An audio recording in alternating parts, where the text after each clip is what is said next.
त्योहार आते थे तो अपनी पत्नी बच्चों को मायके भेज देते थे उनके, ताकि खर्चा ससुर जी का हो, मुझे ना करना पड़ जाए। और तो और जब बच्चों की छुट्टियां होती तो भी बच्चों को ही पता था कि अब क्या आ रही है, वो दीपावली आ रही है, तो पिताजी नाना जी के यहाँ जाना होगा। बोले हाँ बेटा, और तो वहीं तो जाना है, खर्चा उन्हीं का ही होगा, पटाखे वटाखे हम तो लाएंगे नहीं। होली आ रही है, पिताजी नाना जी के यहाँ जाना। बोले हाँ बेटा वहीं जाओ। ऐसी स्थिति उनके, इतने लोभी। उनका एक मुनीम था जो उनका पूरा लेखा जोखा रखता था, और महीने में कितना खर्चा हुआ वो बताता था। वो बोल देता था कि इस महीने में 1500 रुपये खर्च हो गए। तो फिर मुनीम का सेठ जी कहते थे कि मैं तेरी तनख्वाह तुझे तब दूंगा जब तू अगले महीने में 1400 पे लेके आए, 100 रुपये और कम कर खर्चे में। इतने लोभी, 1 रुपया खर्च नहीं, धर्म के नाम पे तो बिल्कुल करते ही नहीं थे। एक दिन शरद पूर्णिमा थी, बच्चे सब नाना के यहाँ गए हुए थे। तो मुनीम जी सेठ जी से बोले, सेठ जी आज घर में हम और आप हैं, रोज घिया तोरई बनती है, छिलका वाली दाल बनती है, खा खा के थोड़ा मन भर गया है, आपकी आज्ञा हो तो आज कुछ बढ़िया बना लें। और पिछले महीने के हिसाब से खर्चा भी आपका 1200 पे आ गया है, 300 रुपया फायदे में चल रहे हो आप, कुछ बढ़िया बना लेते हैं। और क्या बनाओगे? बोले खीर बनाते हैं आज। बोले ठीक है बनाओ, तैयारी करो। अब तो महाराज खीर बनाई गई, खीर में बढ़िया चावल डाले, बढ़िया दूध मंगा करके बढ़िया डाला, केसर वो युक्त करके बहुत सुंदर खीर बनाई। सेठ जी को ये था कि वाह इतनी प्यारी खीर बनी है, कैसे भी करके ऐसा कुछ प्रयोजन बने कि ये इसको नहीं मिले खाने को। पैसा मेरा, मेहनत मेरी, तो फिर ये क्यों खाए, मुझे ही मिलनी चाहिए पूरी। सेठ जी बोले मुनीम जी काम करते हैं। बोले कि आज शरद पूर्णिमा है, ऐसा सुना है चंद्रमा से अमृत टपकता है शरद पूर्णिमा को। बोले हाँ जी टपकता तो है।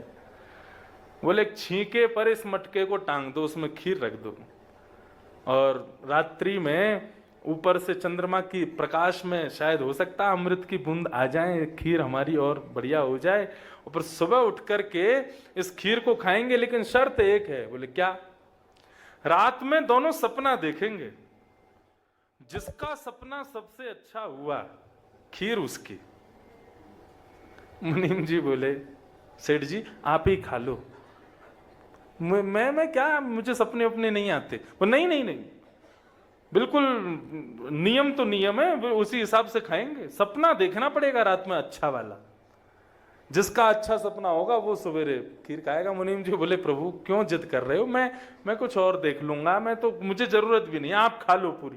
बोले देखो मैं ना बहुत नियम का पक्का हूं, हिसाब से दूंगा तुमको, तुम्हारा सपना अच्छा हो तुमको मिलेगी, लेकिन मेरी हुई तो मेरे को मिलेगी। मुनीम जी बोले ठीक है, तो फिर रात में यही होने दो। रात में सेठ जी सो गए, मुनीम भी अपने कमरे में चला गया। मुनीम ने रात में सोचा, बोले खीर तो मिलनी नहीं है सवेरे, क्योंकि सेठ जी इतना ऊंचा सपना देख के आएंगे जो मेरी सोच से भी परे हो, खीर तो मिलनी नहीं है, तो क्या करें? तो बोले अब जो होगा सो सवेरे देखेंगे, खीर खा जाओ रात में। और मुनीम उठ करके गया, छींके से खीर उतारी, पूरी खीर खा गया, और खीर खा करके बिल्कुल चाट करके एक बूंद नहीं छोड़ी, उसको बर्तन को धो धा के बिल्कुल एक दाना उसमें ना रह जाए, और यथावत जहां टंगा था वहीं रख करके मुनीम सो गया। अब सुबह जो होगा सो देखा जाएगा। प्रातःकाल सुबह हुई, स्नान करके दोनों बैठ गए। छींके पे अभी खीर टंगी है ऊपर। मुनीम जी बोले, सेठ जी बोले आओ मुनीम जी बताओ, सपना देखा रात में? बोले अरे सेठ जी मैं क्या बताऊं, मैं तो बहुत बुरा सपना देखा। बोले मेरा बहुत अच्छा था। बोले आपने क्या देखा? बोले रात्रि में इंद्र आया था, स्वर्ग का स्वामी, देवताओं के साथ। बोले अच्छा। मेरे से बोला कि मैं तुम्हारे संपूर्ण जीवन के नियमों से बड़ा प्रसन्न हूं, तुम बड़े कट्टरवाद हो अपने नियमों के प्रति, धन की बड़ी रक्षा करते हो, सबसे इंद्र बड़े प्रसन्न हो गए। बोले अच्छा। बोले फिर क्या? इंद्र ने एक मखमली वो आया था विमान, उसको स्पर्श करने पर भी ऐसा अनुभव हो रहा था मानो कितना कितना कितना सुखद स्पर्श है इसका। उसमें बैठा करके अप्सराएं चमर डोरा रही थीं, और इंद्र आदि सब देवता जो है मृदंग आदि बजा करके मेरा मुखोल्लास कर रहे थे। बोले अच्छा। बोले फिर मैं गया, स्वर्ग में गया, स्वर्ग में मेरी पुष्पों से स्वागत किया गया, अप्सराएं नृत्य कर रही थी, सुंदर सुंदर वाद्य बजाए जा रहे थे, ऐसी सुंदर पवन वहां बह रही थी। फिर क्या हुआ? बोले फिर इंद्र ने मुझको अपनी गोद में बिठाया और स्वर्ग का एक दिन का मुझे राजा बना दिया। बोले फिर क्या मैं राजशाही जीवन जी रहा था, स्वर्ग का राजपाट सब देख रहा था, इतने में ही दिन हो गया और मेरी नींद खुल गई। मुनीम जी बोले महाराज इससे बड़ा सपना कोई हो सकता है? आपका बहुत सुंदर सपना है। सेठ जी बोले मुनीम तुम सुनाओ, तुमने क्या देखा? बोले मेरा सपना बहुत बुरा था भगवान, पूछो ही मत। बोले नहीं नहीं बताना तो तुमको पड़ेगा, क्या देखा जल्दी बताओ। मुनीम जी बोले मेरी रात में सपने में यमराज आए थे। अच्छा, गदा लेके आए थे।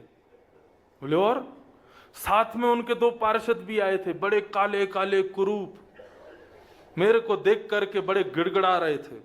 बोले फिर क्या हुआ? बोले फिर क्या, यमराज ने मेरे पास आकर के बोला उठो, मैं उठ करके बैठ गया। बोले कमरे से बाहर आओ, मैं कमरे से बाहर आ गया। कमरे से बाहर ला करके मुझसे बोले छीके से पात्र उतारो। मैंने कहा नहीं नहीं, इसमें खीर है, रात में अमृत उसमें बोलेगा। तो उनके पार्षदों ने पकड़ लिया, बोले कि तुझे अभी नरक में ढकेल देंगे हम, उतार इसको नीचे। बोले मैंने उसको नीचे उतार लिया। बोले फिर यमराज गदा दिखाने लगा, बोले इसको खा। सेठ जी बोले फिर? बोले मैंने बहुत मना किया कि नहीं मैं नहीं खा सकता, अभी इसमें अमृत की बूंद गिरने वाली है, सुबह सेठ जी का सपना सुनेंगे फिर उसके बाद खाएंगे। यमराज ने मुझ में 2 गदा मारी, बोले खा नहीं तो तुझे जान से मार दूंगा। मैंने वो खीर खाई। बोले फिर क्या हुआ? बोले बची हुई चाट जा। मैं चाट गया। बोले फिर क्या हुआ? बोले फिर और गदा दिखाई, बोले इसको धो दे। बोले मैंने धो दी, मांज दी। फिर क्या हुआ? बोले इसको अब टांग दे छीके पे। मैंने टांग दी वहीं पे। बोले फिर क्या हुआ? बोले जाके सो जा, उठना नहीं सुबह तक। मैं जाकर के सो गया। सेठ जी बोले सच में ये हुआ था? बोले हाँ यही हुआ था। सेठ जी बोले जल्दी छीके से उतारो इसको। ऊपर से उतार करके देखा तो वो बिल्कुल मजी हुई धरी थी। बोले सच में हुआ था ऐसा? बोले हाँ। तुमने मुझे क्यों नहीं उठाया? बोले आप तो स्वर्ग में बैठे थे भगवान, आप स्वर्ग का राज भोग रहे थे, मैं कैसे उठाता आपको? ये है संग्रह वृत्ति लोभ, है संग्रह वृत्ति लोभ। लोभ पाप को जन्म देता है। इसलिए धन के प्रति पुत्री भाव रखो, वो लक्ष्मी पुत्री मानो या गुरु स्वरूप मानो। देखो पुत्री बड़ी होने पर उसका विवाह किया जाता है और गुरु की सन्निधि में रहने पर गुरु के वचनामृतों का भी प्रचार किया जाता है, उसको दूसरों तक पहुंचाया जाता है। हमारे संप्रदाय में लक्ष्मी गुरु स्वरूप है, जितना हो सके लोगों तक उसको पहुंचाओ। धन का फल क्या है? धर्म। धनम च धर्मैक फलम यतो वै ज्ञानम सविज्ञान मनु प्रशांतम। क्या होगा? कितनी अच्छी बात कह रहे हैं। बोले जब धन का फल धर्म होगा ना तो उससे क्या होगा? जीवन में शांति आएगी। हम लोग भागते हैं सुख के पीछे, लेकिन भगवान गीता में कहते हैं मानव को सुख नहीं चाहिए, मानव को जीवन में शांति चाहिए।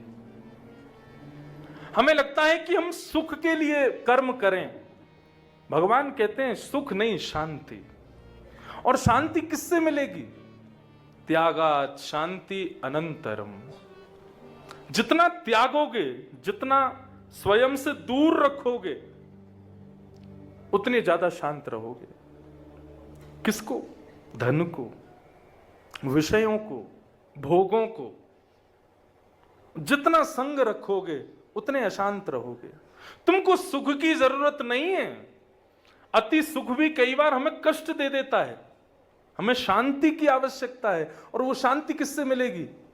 जितना धन का दान करोगे, जितना धन को दूसरों को प्रदान करोगे, उतने जीवन में शांति बनी रहेगी। धन का फल धर्म है, और उससे क्या मिलेगा? बोले शांति प्राप्त